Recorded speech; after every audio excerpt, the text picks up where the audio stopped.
barangkali di sebagian tempat, sebagian saudara-saudara kita hilang nikmat-nikmat ini ketika sholat dalam keadaan tenang, sholat dalam keadaan tepat waktu, dan bisa nikmat mendengarkan azan. Ternyata azan juga ketika didengarkan ini satu kenikmatan, Pak. Saya suatu ketika pernah punya pengajian seperti itu, waktu itu virtual. Jamaah ini ada di Australia.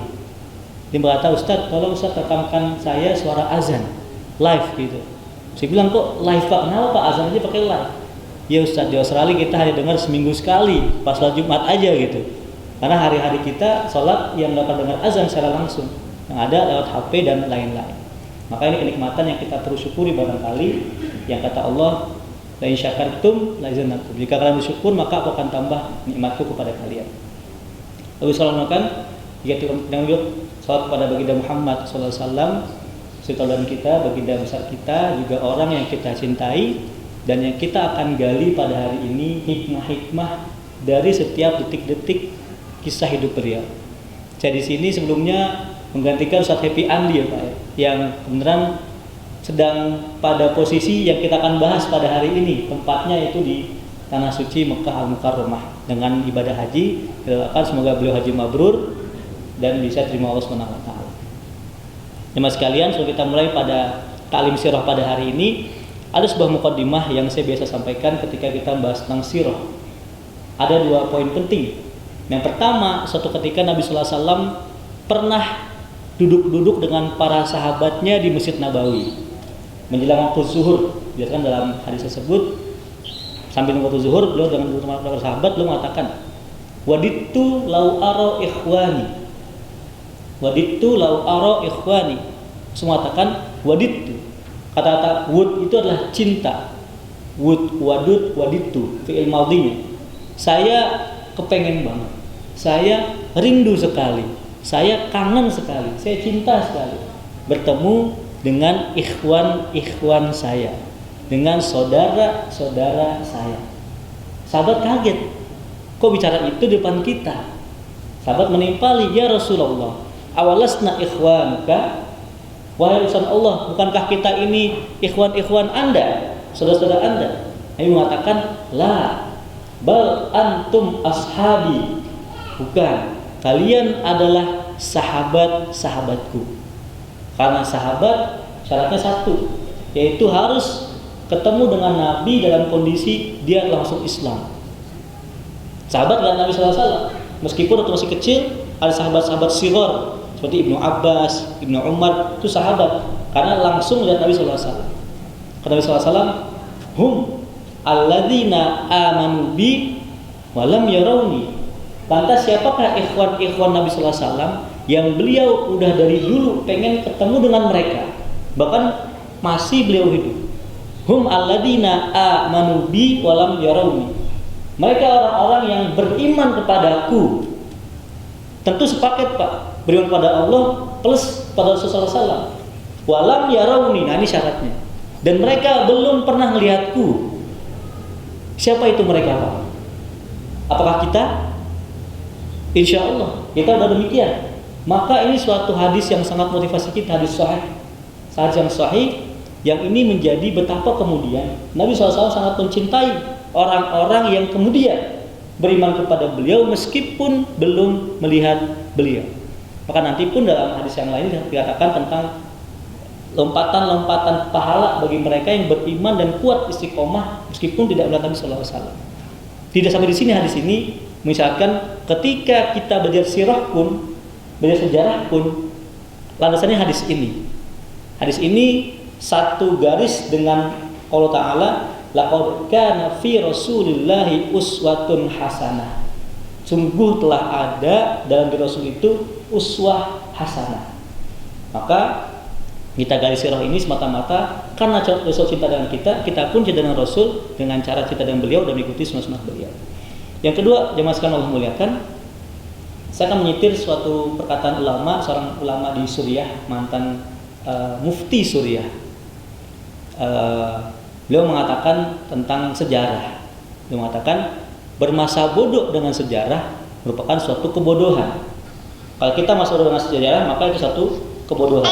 Tapi kemudian ketika kita terlalu terlena dengan sejarah, maka itu adalah suatu kemalasan. Jadi selalu ada tiga kutub dalam melihat sejarah.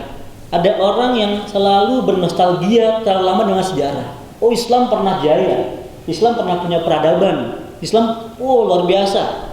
Minal-zulumati ilan nur, dari gelap kepada cahaya.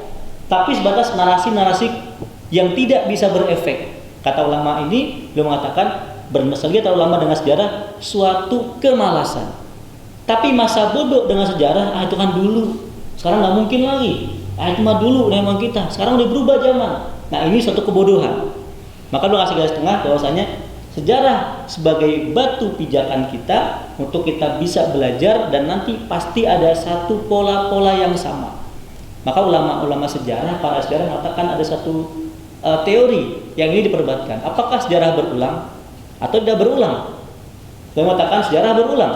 Yang beda adalah aktor-aktornya saja. Saya juga lebih menguatkan pendapat yang ini karena dalam Al-Quran sangat banyak kisah-kisah sejarah. Kalau orang kafir Quraisy mengatakan kisah-kisah itu hanya dongeng-dongeng belaka, maka dia menjadi dongeng kalau tidak bisa kita ambil ibrohnya. Maka ibrohnya itu adalah pola-pola tadi. Bahkan mereka mengatakan hadza asatirul awwalin, Quran itu cuma dongeng belaka doang, dulu-dulu, nggak mungkin itu kisah itu. Kita mengatakan tidak, dia kalamullah. Maka dengan itu kita jadikan ini sebagai pola-pola untuk depan kita bisa menatap dan merancang Islam bisa tegak, yang bisa maslahat kepada semua alam semesta dan kepada semua makhluk di dunia ini. Nah, dopen tadi Bapak Ibu sekalian yang kita bisa sampaikan mukadimah di awal. Yang berikutnya info terakhir dari Ustaz Happy, kita masuk kepada perang Hunain. Betul Pak ya. Tapi sebelum perang Hunain saya akan review sedikit Pak tentang kejadian yang mengiringi perang Hunain, yaitu pembebasan Mekah atau Fathu Makkah. Fathu Mekah ini ada suatu kemenangan yang sangat luar biasa. Allah bahkan sampai turunkan ayat, idza jaa nasrullahi wal fath, jika telah datang pertolongan Allah dan kemenangan atau pembebasan itu, kamu akan melihat orang masuk Islam afwaja, secara bergelombang. Kalau Tasawuf mengatakan afwaja adalah, makanya kalau dalam haji Pak, kita biasanya di Indonesia namanya kloter ya Pak ya, atau embarkasi. Itu bahasa Arabnya namanya fauj. Afwaj bahasa Arabnya. Faujul awal, faujul tsani, faujul tsalits. Jadi kloter pertama, kloter kedua, kloter ketiga, terus berkloter-kloter. Nah, itulah afwaja. Masuk Islam berbondong-bondong, terus menerus masuk Islam tanpa henti-hentinya. Ditutup dengan ayat fasabbih bismi rabbika wastaghfir innahu kana tawwaba. Ayat ini sangat penting sekali. Nanti ini akan menjadi antitesa dari ayat yang Allah turunkan persis kejadian perang Hunain. Maka kalau tadi saya kirimkan ke Pak Imam judulnya perang Hunain pelajaran sebuah arogansi. Bukan kita mencela sahabat, bukan. Tetapi ulama mengatakan bahwa kita perlu mengambil ibroh daripada apa yang Allah sampaikan dalam firman-Nya, yang itu bisa jadi membenarkan sahabat yang ketika itu sedang keliru. Tapi kita sangat mencintai para sahabat-sahabat yang sangat mulia. Baik, jemaah sekalian, maka di Fathu Mekah itu Allah gambarkan dengan kemenangan yang sangat luar biasa besar. Bagaimana tidak mungkin? Bagaimana tidak? Saya kalau dalam beberapa kajian sampaikan Mekah itu Pak kota bukan metropolitan lagi, tapi megapolitan. Contoh Pak, saya kasih gambaran sedikit. Kalau sekarang perang Rusia Ukraina diserang sama Rusia, udah masuk hari ke bulan keberapa nih? Bulan kedua. Digempur di sana-sana, di Mariupol digempur. Di mana digempur? Tapi Ukraina masih eksis Pak. Kenapa masih eksis? Ibu kotanya belum runtuh. Kievnya masih ada. Walaupun semua kota masih ada, Kiev runtuh, negara udah hancur. Sama seperti ketika Indonesia dulu di awal-awal masa pemerintahan Indonesia di awal, maka Belanda berusaha masuk ke Jakarta. Kita masih ingat Pak ya, ada pemerintahan darurat, dipindahkan negara karena ibu kota ini sangat penting sebagai simbol negara. Pun dengan di Ukraina dan Rusia sekarang, maka Mekah ketika itu menjadi simbol Pak. Orang Quraisy, bicara Quraisy itu adalah bicara Mekah. Apalagi Mekah itu menjadi pusat dari semua tujuan orang-orang, mau dia orang pagan, mau dia orang nyembah berhala, dia orang Nasrani, dia akan datang ke Mekah. Kita kan itu tahu bahwa haji itu ritual yang sudah dikerjakan sejak ratusan tahun yang lalu. Maka Mekah jadi sangat simbol, sangat luar biasa. Kalau sekarang misalkan tiba-tiba ada negara bisa merebut Moskow misalnya, atau bisa merebut bahkan Washington DC misalnya, direbut sama dia, maka dia menjadi negara yang bisa mengalahkan negara adidaya. Karena Quraisy ketika itu adalah bangsa paling besar, entitas paling besar setanah Arab. Maka Fatu Mekah ini kemenangan yang luar biasa. Tapi sebelum kita masuk pada Hunain, saya mau ingatkan satu poin, Pak. Kebenaran ini juga menjadi inspirasi tesis saya, bahwa ada sebagian ulama, saya ingatnya itu tafsir Al-Maraghi. Imam Al-Maraghi mengatakan, jika telah datang pertolongan Allah dan kemenangan, Al-Fathu di surat Al-Fath ini atau An-Nasr ini bukanlah Fatu Mekah sebetulnya maksudnya, tapi adalah perjanjian Hudaybiyah. Karena Fatu Mekah itu hasil dari proses yang ada di perjanjian Hudaybiyah. Kita tahu Hudaybiyah ketika itu sangat luar biasa memukul kaum muslimin. Ada 3 poin yang Nabi hapus. Yang pertama ketika dituliskan Bismillahirrahmanirrahim. Kata orang kafir, la taktub hadza, lakin uktub Bismillahi Allahumma. Yang kedua, Muhammad ibni Abdillah. Muhammad Rasulullah menjadi Muhammad ibni Abdillah. Yang ketiga, mau haji mau umrah nggak jadi, tahun depan aja, jangan sekarang. Itu sangat memukul.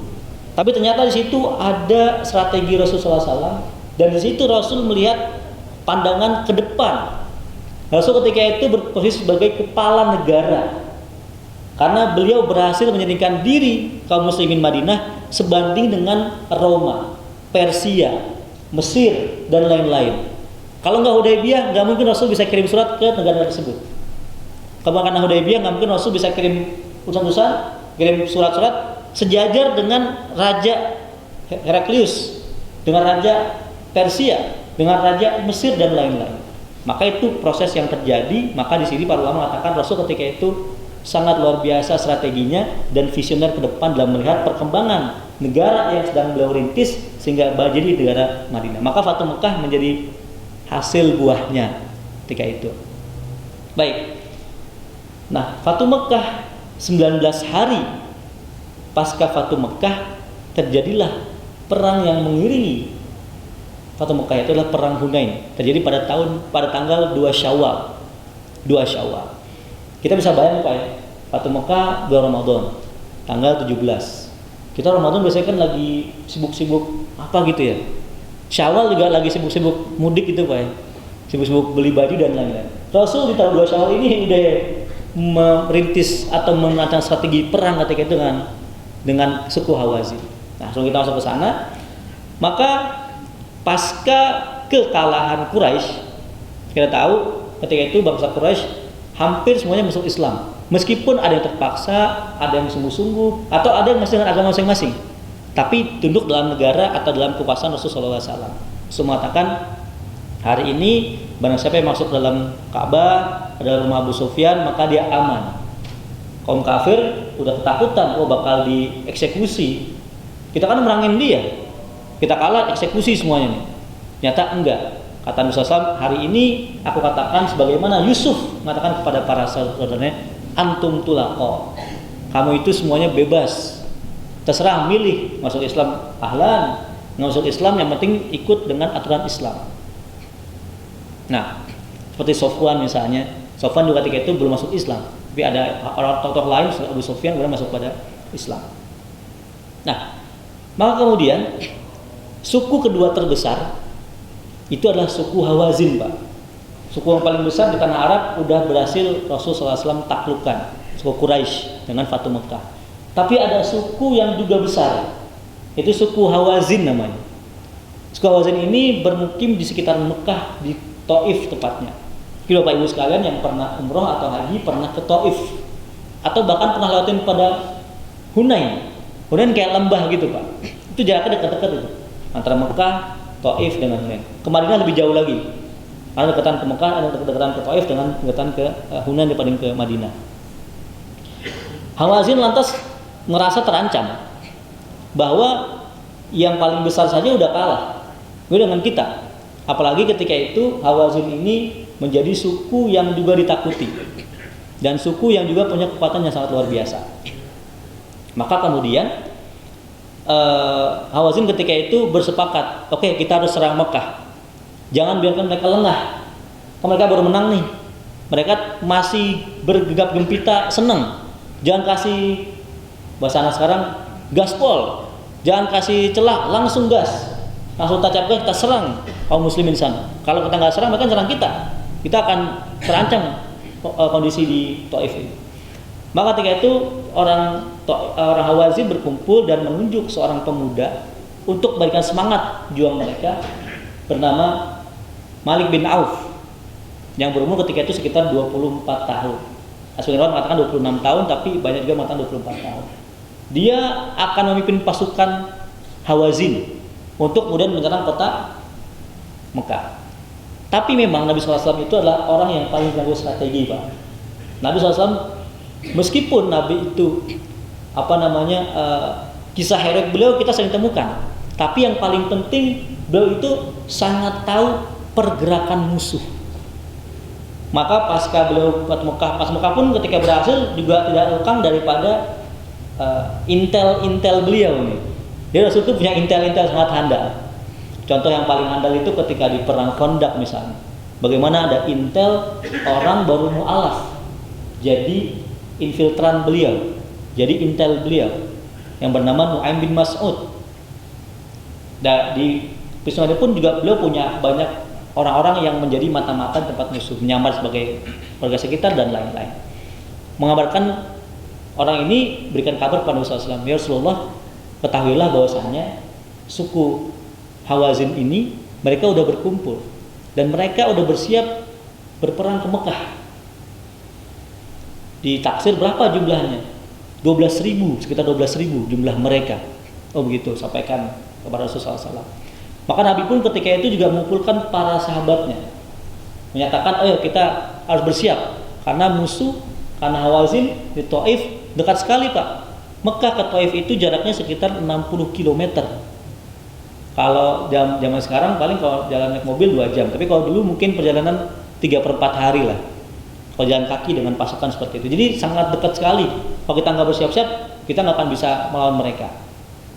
Nah kemudian ketika itu Rasulullah SAW mengumpulkan sahabatnya dan mengumpulkan orang-orang yang siap untuk berperang. Nah di saat itu ada hukum yang muncul bahwa ada sebagian prajurit perang bukan orang Muslim.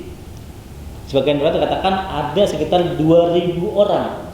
Mereka orang kafir, tapi mereka ikut berperang dengan Nabi SAW. Bukan karena keimanan, Pak. Karena mereka orang Mekah, berjuang untuk bangsanya. Kalau kita nggak ikut perang, bangsa kita juga nanti akan kalah, Mekah juga akan hancur. Di antara namanya ada Sufwan, ada yang lain-lain. Mereka ikut berperang, maka dikatakan kekuatan kaum muslimin pun sekitar ada 12.000 pasukan juga. Jadi kurang lebih jumlahnya seimbang. Tapi jumlah 12.000 ini belum pernah ada sejarahnya kaum muslimin berperang dengan jumlah 12.000 pasukan, belum pernah sejarahnya. Sampai waktu Mekah pun gak segitu jumlahnya, Pak. Banyak banget tuh jumlahnya. Meskipun dalam perjalanan persiapan perang tidak semuanya punya senjata. Maka kemudian Nabi SAW pernah minta bantuan kepada Sofwan. Sofwan ini kan pemuka Quraisy. Dia punya perusahaan produksi militer, alat militer. Kalau dulu kan pakai pedang ya Pak, pedang, tameng, tombak. Dia itu punya perusahaan itu, si Sofwan. Nabi SAW, wahai Sofwan, bantulah kami. Kita pengen perang, kita nggak punya senjata. Kata Sofwan mengatakan, ini maksa atau gimana Rasulullah? Ini karena paksaan, karena kamu seorang pemerintah kasih saya instruksi, atau saya bisa milih lah. Tapi antum milih saja, masih juga boleh, kalau nggak apa-apa. Ya udah, saya kasih. Terus gimana nih bayarnya nih? Ya, kita sekarang nggak punya logistik yang cukup. Nanti saya pastikan ini akan kembali. Jadi Rasul dalam perang itu satu, ada pasukan yang bukan Muslim, ada pasukan non Muslim di dalam perang Hunain. Yang kedua, menggunakan senjata juga dari non Muslim. Di sini maka ulama mengatakan bahwa boleh menggunakan pasukan non muslim jika mereka tidak punya posisi kunci, mereka hanya prajurit biasa. Misalkan suatu ketika misalnya nih Pak, kita nggak bisa di Indonesia nggak ada perang misalnya, di Palestina misalnya, kita kemarin ngelihat Pak, di Palestina yang mereka melawan Yahudi itu bukan orang muslim saja, para pendetanya pun juga turun membela Palestina. Yang terakhir bahkan ada pendeta bikin video gitu mengecam para pemimpin Arab yang mengatakan kalian pengkhianat karena kalian membiarkan kita berjuang sendirian. Itu pendeta di Palestina. Kita nggak membenarkan agama mereka, tetapi dalam hal itu barangkali juga mereka ikut terlibat. Tapi saya kurang tahu persisnya di Palestina seperti apa. Yang kita tahu adalah di sana kaum muslimin yang berjuang di garis depan. Jikapun ada misalnya ada orang non muslim ikut berperang, bukan berarti menodai perjuangan suci bela Aqsa, tapi dalam rangka seperti tadi, karena mereka berusaha mempertahankan tanah air mereka sendiri, yaitu seperti kaum Quraisy yang belum masuk Islam, orang asli Mekah tapi ikut perang Hunain bersama pasukan Rasulullah SAW. Nah, maka kemudian setelah itu Nabi mempersiapkan diri. Tetapi kita akan pindah dari base camp kaum muslimin kepada base camp orang-orang suku Hawazin ini. Mereka pun kemudian mengumpulkan beberapa kabilah-kabilah sekitaran mereka yang juga pengen ngancurin kaum muslimin. Tadi saya bilang terkumpul sekitar 12.000 pasukan dengan pemimpinnya namanya Malik bin Auf. Tapi di sana ada seorang sepuh. Kita tahu di Arab itu sangat kuat sistem suku dan kabilah, klan-klannya. Di sana ada seorang sepuh yang sangat didengarkan perkataannya dan sangat luar biasa, ide sangat cemerlang sekali. Bernama Duraid, Ra, Ya dan Dal. Duraid bin Syummah. Duraid bin Syummah ini adalah orang sebenarnya mengatakan ketika itu usianya 160 tahun. Ada sebagian mengatakan 100 sekian tahun, tapi usia sangat sepuh sekali. Tapi dia nggak pernah punya kekurangan dalam akalnya. Fisiknya iya, tapi akalnya nggak kekurangan. Bahkan ide dia itu biasanya pasti bisa bawa kepada kemenangan peperangan. Maka Duraid pun ikutkan dalam tenda. Jadi dia dibawa dalam kayak kita pakai keranda gitu Pak, tapi buat orang duduk, diikutkan untuk minta pendapat. Tapi ternyata Malik bin Auf ini karena anak muda Pak. Sebagian riwayat sirah mengatakan Malik ini belum pernah punya pengalaman sebagai panglima perang. Mungkin sebagai kepala komandan peleton atau yang terkecil mungkin pernah, tapi panglima perang belum pernah. Ini pengalaman pertama dia. Ketika itu orang Hawazin sengaja milih dia supaya membangkitkan semangat semuanya. Ini perang milik bersama, pemimpinnya pun anak muda, bukan milik orang tua doang gitu. Maka kemudian Malik memutuskan, oke, kita sekarang perang harus habis-habisan. Kita perang nggak boleh lagi kata-kata kita setengah-setengah, harus habis-habisan. Karena Mekah udah ditaklukkan. Kalau kita habis-habisan, kita berikutnya ini. Kata Malik, saya punya keputusan, perang kita sekarang bukan hanya pasukan perang, bukan cuma tentara.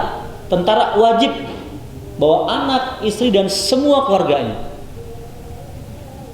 Jadi anaknya dibawa. Misalnya si A, bini harus bawa istrinya, anaknya dua dibawa semuanya. Pakai onta, pakai kuda, semua dibawa. Dilibatkan dalam peperangan itu. Nah, tiba-tiba di tengah jalan udah menuju pada mereka juga punya rencana untuk kemudian bisa maju ke Mekah. Tengah jalan Duraid mendengar kok ada suara perempuan, ada suara anak-anak. Karena Duraid udah cukup sepuh Pak, jadi matanya itu sebenarnya agak kurang melihat, kurang jelas, mungkin agak-agak rabun karena udah tua gitu Pak. Tapi pendengaran masih sangat kuat, akalnya pun sangat kuat sekali.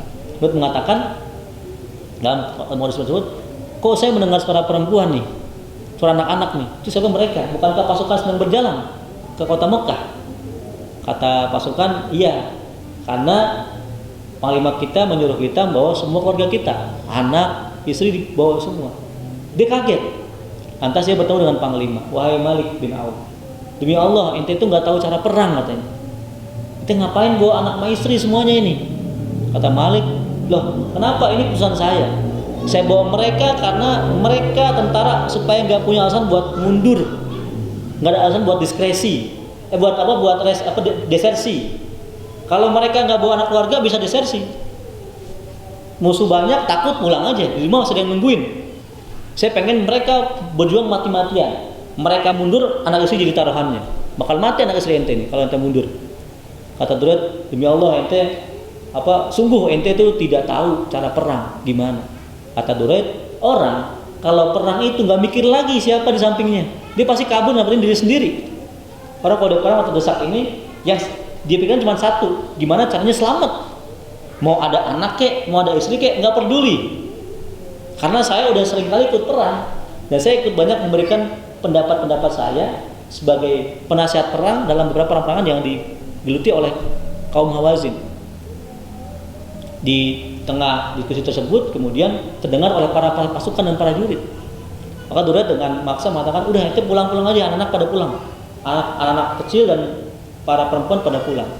Kan Duret ini orang didengar, sepuh, orang dituakan. Mulai mereka beranjak pelan-pelan untuk berkemas pulang, yang anak kecil sama yang perempuan.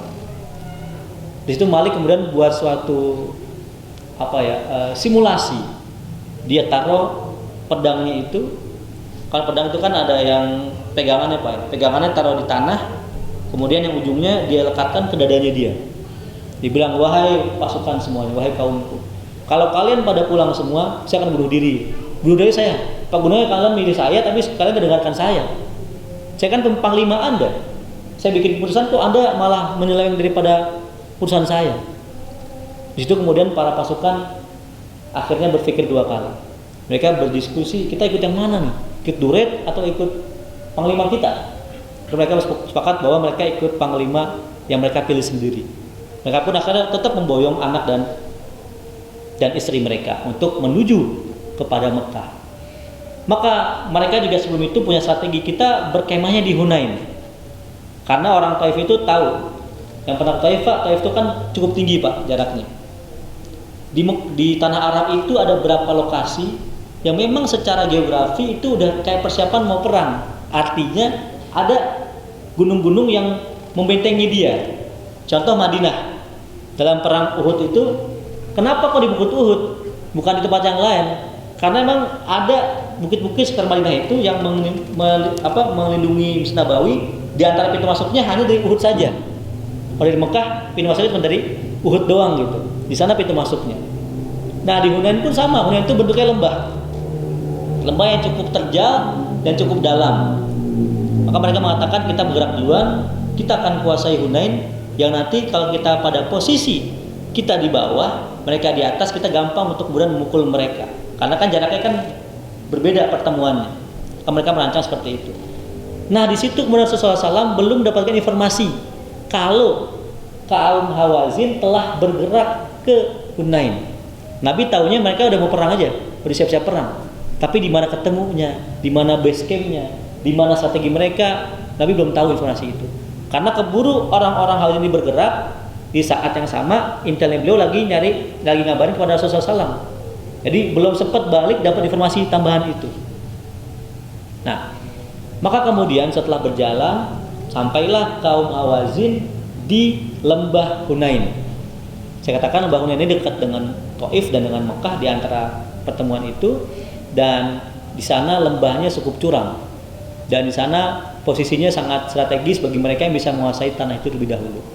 Maka di situ Duret mengatakan, wahai panglima, demi janganlah kamu tolak usulku yang kedua. Yang pertama tolak biarkan saja. Tapi yang kedua mohon jangan tolak usul saya. Gimana usul Anda? Ya, saya punya usul, kita bikin jebakan di dekat lembah tersebut. Caranya bahwa kita gali, jadi itu bukitnya kan cukup cadas, dia gali. Kalau musim datang dari atas melihat di bawahnya nggak ada apa-apa, tapi di balik bukitnya itu ada gali-galian, di sanalah mereka bersembunyi para pasukan Hawazin, sehingga kita bisa segap mereka, kita bisa kalahkan mereka. Karena ternyata Malik juga dapat informasi tentang jumlah pasukan kaum muslimin yang kurang lebih sama. Tapi karena kaum Hawazin ini bawa anak dan istri, itu jumlahnya bahkan dikatakan sebagai 30.000 orang. Kan satu orang kan bawa anak satu, istri satu, udah 2 Pak. 12 kali 2 kali 3 malah ya, 36.000. Dikatakan 30 ribuan jumlah mereka. Banyaknya, tapi bukan pasukan semua. Ada anaknya, ada istri dan keluarga yang lain-lain. Maka kemudian Hunain juga disebut sebagai Autos, nama lainnya Autos. Ada dua nama, ada nama Hunain atau namanya adalah Autos. Nah kemudian mereka pun mulai membangun base camp di bawah lembah tadi digali. Kemudian disiapkan sekian orang, anak panah, pasukan kavaleri dan lain-lain. Lantas Nabi pun bergegas sampai tiba di Hunain juga. Nah di sini Nabi baru dapat informasi bahwasanya pasukan musuh telah bergerak, tapi belum tahu di mana nih persisnya nih, di Hunainkah, di Autoskah atau di manakah. Itu Nabi SAW mengundang para sahabatnya, oke kita udah sampai di Bukit Hunain, ya, tapi dalam sisi yang lainnya, pada sisi yang lainnya, sehingga Rasul tidak melihat kaum kafir pun nggak melihat Rasul SAW karena dipisahkan oleh lembah yang cukup curam. Nabi mengatakan ketika itu, kita jangan bergerak bareng-bareng, bergerak sebagian-sebagian. Majulah 1000 orang lebih dahulu ke depan, lihat di atas bukit, lihat dari atas bukit Hunain, musuh ada nggak di sana. Sebelum kirim pasukan, kirim seorang bahasa kita apa ya, pasukan pengintai. Pada dalam peperangan tuh ada pasukan pengintai, Pak. Kalau zaman sekarang bisa dengan drone, bisa dengan helikopter misalnya, bisa dengan kirim pasukan pengintai. Kirim pasukan pengintai, atau pasukan pengintai lihat dari atas, kok nggak ada apa-apa, kosong aja. Karena emang kalau di atas nggak kelihatan apa, karena mereka ada di balik. Jadi kayak curam begini dia di atasnya, Pak, nggak akan kelihatan kan? Oh nggak ada apa-apa nih Rasulullah, kosong. Oke kosong. Setelah itu Rasulullah SAW kemudian mulai membagi dan kemudian mulai mengirimkan setiap sekali duf'ah, sekali kloter itu 1000 orang. Kirim 1000. Ayo kita melewati Bukit Hunain untuk turun ke bawah. Nah pasukan kafir udah siap nih, pasukan Hawazin udah siap di bawah. Kirim 1000. Ternyata pas mereka 1000 lewatin bukit, mereka diserang di situ. 1000 masuk lagi 1000 lagi. Sampai kemudian pada yang kesekian kalinya orang yang turun pertama kocar-kacir, nggak siap, misalnya dari belakang. Kalau bapak ibu sekalian pernah lihat filmnya Umar Mukhtar yang pahlawan Libya ketika melawan Italia, kurang lebih seperti itu Pak, sama. Kalau mereka bikin parit di dalam pasir-pasir, karena Italia nggak tahu kondisi gurun seperti apa, mereka disergap. Nah itu pun kondisi kurang lebih sama, kocar-kacir. Sampai kemudian yang tadi mau kabur nyampaikan kepada yang sebelumnya. Sampai kemudian berita ini sampai kepada Rasulullah SAW. Mengatakan Rasulullah di depan udah jadi kekacauan ini. Kita keteteran, kita hampir kalah. Maka Nabi SAW kemudian mulai melihat kondisi dan situasi, mulai menata ulang strategi ketika itu. Karena Nabi ketika itu dikelilingi oleh para sahabat-sahabat inti ketika itu, dan juga orang-orang yang baru masuk Islam. Saya katakan bahwasanya 12.000 itu tidak semuanya sahabat Ansor atau Muhajirin, tapi banyak juga sahabat-sahabat yang baru masuk Islam atau bahkan bukan orang Muslim. Maka kemudian di tengah-tengah hal tersebut Nabi SAW menata lagi strateginya. Ada satu scan yang saya akan coba kulik juga sebelum lanjutkan scan yang tadi ini tentang peperangan. Tatkala kaum muslimin sedang menuju kepada Hunain, kita flashback sedikit Pak. Dari jalan dari kota Mekah ke Hunain, mereka melewati sebuah pohon, namanya Zatu Anwatin. Kita akan dapatkan ini dalam hadis. Ketika sedang berjalan menuju Hunain, mereka melewati Zatu Anwatin. Itu nama doang, istilah doang. Kayak kita pohon keramat lah. Mungkin kalau kita pernah beberapa keraton di Jawa itu pasti ada pohon keramat tuh Pak. Saya pernah kemana bisa di Cirebon, waktu ini pohon nih umur ratusan tahun nih, keramat pokoknya, pohon keramat. Bahkan di Jakarta nama daerah keramat dan keramat itu, saking keramatnya kali ya. Nah karena di situ banyak orang-orang awam, bahkan orang-orang yang belum Islam, dia bilang ya Rasulullah, wahai utusan Allah, ij'al lana alihah kama lahum alihah. Atau Rasulullah, ini Zatu Anwat nih bagus nih, kita bikin kayak gini dong. Maka mereka mulai menempelkan pedang mereka, perisai mereka digantung di situ. Karena tradisi bangsa Arab dulu, Kalaupun keramat itu digantungkan apa yang menjadi barang yang paling penting sehingga itu menjadi sakti. Kayak kita kan misalkan, mohon maaf Pak, misalnya punya keris gitu ya. Katanya kan kalau misalnya dimandiin pakai kembang segala macam nanti jadi sakti gitu Pak ya. Nah kalau juga gitu tuh, digantung-gantungin di pohon itu, digantungin situ, kemudian bicara-bicara apa seterusnya. Rasul melihat, kenapa kalian? Ini satu anwat ya Rasulullah, ini keramat nih. Oh, bahkan mereka bilang, kita bikin dong kayak gini di Mekah nanti. Jangan cuma di satu anwat, jauh di Mekah bikin juga. Nabi langsung mengatakan, sungguh kalian itu seperti Bani Israel yang kalah waktu itu bicara dengan Nabi Musa alaihissalam.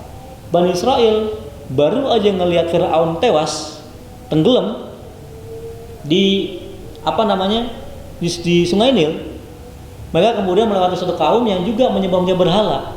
Mereka bilang kepada Musa, ya Musa, ij'al lana alihah kama lahum, jalana ilahan kama lahum alihah. Kita pengen dong kayak begitu, punya berhala begitu. Kata Nabi Musa, innakum qaumun tajhalun. Ente ini benar-benar bodoh katanya. Baru ente ngelihat Fir'aun mati, kok ente sekarang minta dibikin berhala. Nah kan Nabi nggak mau kayak gitu, cuma Nabi bilang seperti Nabi Musa dengan kaumnya Bani Israel. Sehingga Musa mengatakan innakum qaumun tajhalun. Maka Nabi pun ketika itu mulai memberikan pencerahan, terutama pada orang-orang yang mereka memang masih pada kepercayaan animisme dan paganis. Maka beliau memotong jalan untuk adanya khurafat-khurafat dalam Islam. Nah, kembali kepada peristiwa tadi. Sebagian tempat mengatakan kejadian masuk Hunain ini tanggal 10 Syawal. Jadi tanggal 2-nya itu adalah persiapan logistik, persiapan strategi dan lain-lain. Tapi pertemuan di Autos atau di Hunain ini terjadi pada pada tanggal ke 10 Syawal tahun 8 Hijriah atau hari Rabu 10 Syawal tahun 8 Hijriah. Baik. Maka tatkala perang berkecamuk seperti tadi, Nabi biasanya dalam peperangan itu punya beberapa ring 1, ring 2, dan ring 3. Ring 1 inilah orang-orang yang paling beliau percayai. Dikatakan dalam riwayat jumlah mereka adalah 100 orang. Sebagai mengatakan 200 orang. Ini orang Ansor dan Muhajirin, khususnya orang-orang yang pernah ikut Bai'atur Ridwan atau orang-orang yang pernah ikut perang Badar. Jadi nanti Pak, para sahabat juga Pak yang semuanya mulia itu radhiyallahu anhum wa radu anhu, dalam ayatnya Allah Ta'ala kepada mereka pun kepada Allah Ta'ala. Tapi mereka juga nanti punya beberapa tingkatan-tingkatan yang lebih mulia lagi.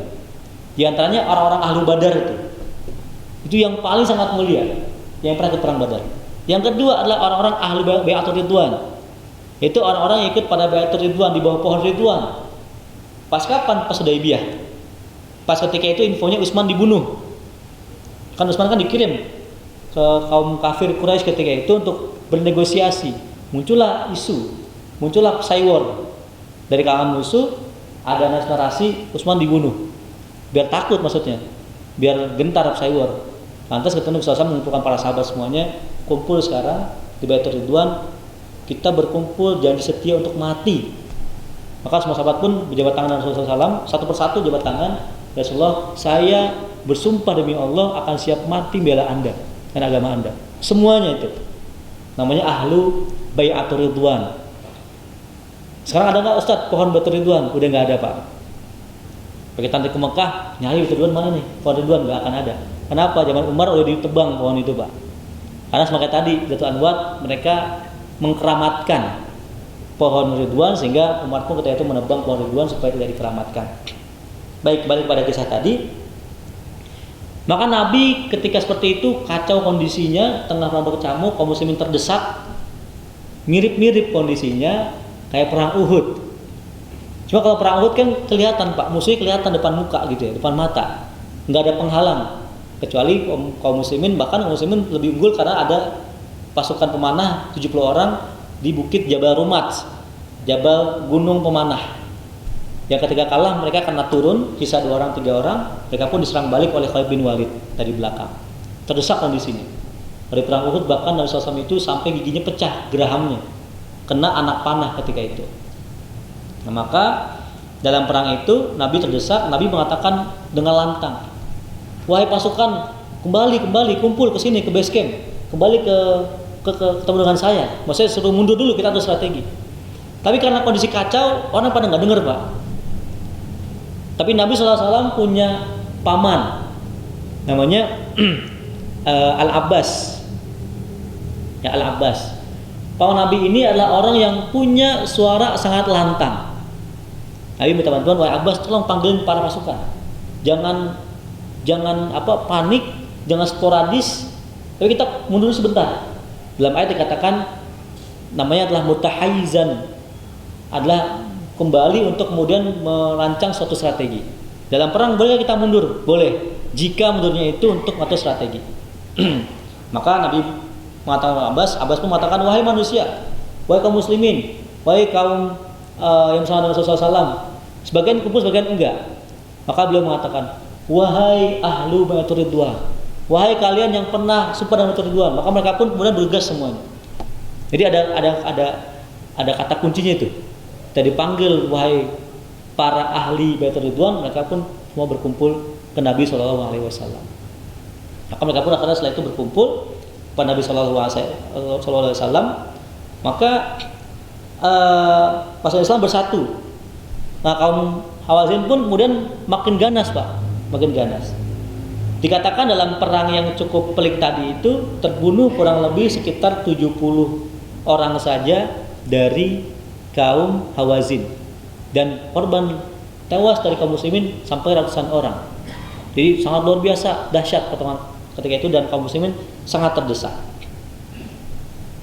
Nah, dikatakan juga kemudian setelah itu, maka kemudian Nabi SAW merancang strategi perang di sana, mulai menata, mulai kemudian merancang strategi dan melihat di mana kira-kira letak kelemahan musuh ketika itu. Maka Nabi pun ketika itu lantas mulai melaksanakan serangan. Disampaikan bahwa ketika itu Nabi memberikan diskresi kepemimpinan, meskipun bukan yang tertinggi, tapi kepada Khalid bin Walid. Jadi dia kemudian bisa mengambil alih dan bisa mulai membuat suatu suatu alur yang berbeda dalam perangan tersebut. Baik. Nah, kita akan coba lihat sebelum kita lanjutkan pada masa berikutnya kepada ayat yang kemudian bicara tentang kisah daripada perang Hunain ini. Saya tadi sampaikan bahwa di awal ada ayat di surat Al-Fath ketika Allah berikan kemenangan kepada kaum muslimin di Fatu Mekah. Maka ada antitesanya di surat At-Taubah ke-25. Allah katakan, laqad nasarakumullahu fi mawatin katsirah wa Hunainin id a'jabatkum kasratukum. Allah mengatakan dalam At-Taubah ke-25, sungguh Allah telah memberikan kemenangan kepada kalian, telah menolong kalian kaum muslimin, kaum mukminin di banyak medan pertempuran. Dan ingatlah perang Hunain. Saya izin Pak ya, menutup mungkin sudah 2 menit saja. Kira-kira ibrah kita bisa ambil dari kisah Hunain ini karena cukup panjang. Tadi yang saya cerita ayat tadi di ayat 25 bahwa dalam perjalanan kaum muslimin menuju Autos atau Hunain itu sempat terbesit satu perkataan meskipun cuma seloroh saja. Lan nughlabal yauma bihadzil kathrah.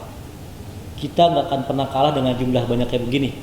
Saking kaum muslimin senang ketika itu jumlahnya banyak, 12.000. Awalnya cuma seloroh saja, tapi kemudian makin menjadi suatu narasi yang seakan itu gak pernah kalah. Bahkan sahabat Abu Bakar Siddiq pun mengatakan bukan karena sombong, tapi karena jumlah yang banyak. Kata sahabat Abu Bakar Siddiq, ya Rasulullah, sungguh kita gak akan kalah dengan jumlah ini. Kalaupun kalah pasti karena sebab yang lainnya. Tapi Allah kemudian berikan teguran kepada kaum muslim ketika itu, sungguh aku telah menangkan kamu di tempat yang banyak. Dan ingat perang Hunain, ketika kalian sangat kagum dengan jumlah yang banyak, tapi jumlah itu melebatkan jadi kocar-kacir. Kalau bukan karena pertolongan Allah, bukan juga dalam perang ini sempat turun para malaikat untuk membantu Nabi SAW. Nanti kita masih panjang tuh bagaimana kemudian perang itu bisa berbalik. Tapi ala kulli hal, perang ini Allah abadikan persis dengan namanya. Kalau di Al-Anfal perang Badar juga dikutip Pak, tapi bukan nama dengan nama Yaumul Furqan, Yaumal Jam'an. Tapi Hunain ini, perang Hunain nih sebutkan. Dan ingatlah ketika perang Hunain, ketika kalian terkesima dengan jumlah kalian yang banyak. Maka ini pun menjadi ibrah buat kita. Perang Hunain mengindikasikan tentang ayat yang kita baca. Maka Allah bicara di Al-Fathu itu fasabbih bismi rabbika wastaghfirhu. Itu maksudnya ada tasbihlah pada Allah, bahwa Fathu Mekah menang itu bukan karena kamu, tapi karena Allah SWT. Artinya ketika orang itu udah mulai percaya ini karena saya, bukan karena Allah, masuk itu sifat-sifat yang ada dalam perang Hunain. Jumlah banyak itu nggak penting, yang penting karena Allah kasih kemenangan di sana. Nah, yang kedua, jemaah sekalian, yang terakhir bahwa nanti terbukti orang-orang yang mampu bertahan dengan gempuran musuh adalah para Ansar dan Muhajirin yang mereka memang menjadi perisai Nabi Sallallahu Alaihi Wasallam, yang mereka akan tetap membela Rasul meskipun Rasul sedang terdesak sampai ke penghujung di Hunain ketika itu. Demikian mungkin yang bisa saya bahas pada maghrib kali ini. Mudah-mudahan ada hikmahnya, kita bisa ambil ibrahnya. Wallahu a'lam. Assalamualaikum warahmatullahi wabarakatuh.